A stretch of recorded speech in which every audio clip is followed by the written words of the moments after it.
ট্রেনে চড়তে আমি ভীষণ ভালোবাসি। কাকু কাকিমা আমি দেখেছি কখনো শুনছে, কখনো সিরিয়াল দেখছে, সবাইকে শোনাচ্ছে। তুমি যাকে ভালোবাসো হোক বা তার কণ্ঠে আলাদা আলাদা, ইমন চক্রবর্তী মানে দর্শকের মনে খানিক আলাদা অনুভূতি। দেশের রাষ্ট্রপতির হাত থেকে যেদিন নিজের কণ্ঠের জন্য বাংলার মেয়ে জাতীয় পুরস্কার নিয়ে এসেছিলেন, সেদিন গর্বে ভরে উঠেছিল সকলের মন। একের পর এক হিট টু সুপারহিট গানে তিনি মাতিয়ে রাখছেন দর্শককে। শুধু সিনেমায় বা কোনো আড্ডা গল্পের আসরে নয়, যে কোনো কনসার্টে ইমনের গান শোনার ভিড় চোখে পড়ার মতো। তবে সম্প্রতি তার পোস্ট করা একটি সোশ্যাল মিডিয়া ভিডিও নিয়ে নানা ধরনের চর্চা চলছে। পক্ষে বিপক্ষে সবই মিলিয়ে একেবারে জম্পেস আলোচনা। দেখা যায় ট্রেনে করে কোথাও একটা যাচ্ছেন শিল্পী। এর আগেও বহুবার তিনি বলেছেন ফ্লাইটের থেকেও ট্রেনে কোথাও যেতে বরাবরই ভালো লাগে তার। প্রকৃতিকে যেভাবে ট্রেনে বসে উপভোগ করা যায় আর অন্য কোনো কিছুতে সেই সুখ নেই।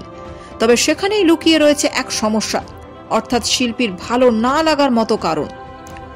ট্রেনে যেতে যেতে এমন বললেন, ট্রেনে চড়তে আমি ভীষণ ভালোবাসি, কিন্তু আশেপাশের কিছু কাকু কাকিমা থাকেন, আমি দেখেছি তারা কখনো খবর শুনছেন, কখনো গান শুনছেন, কখনো সিরিয়াল দেখছেন, কিন্তু নিজেরা দেখছেন বা শুনছেন না, সবাইকে শোনাচ্ছেন।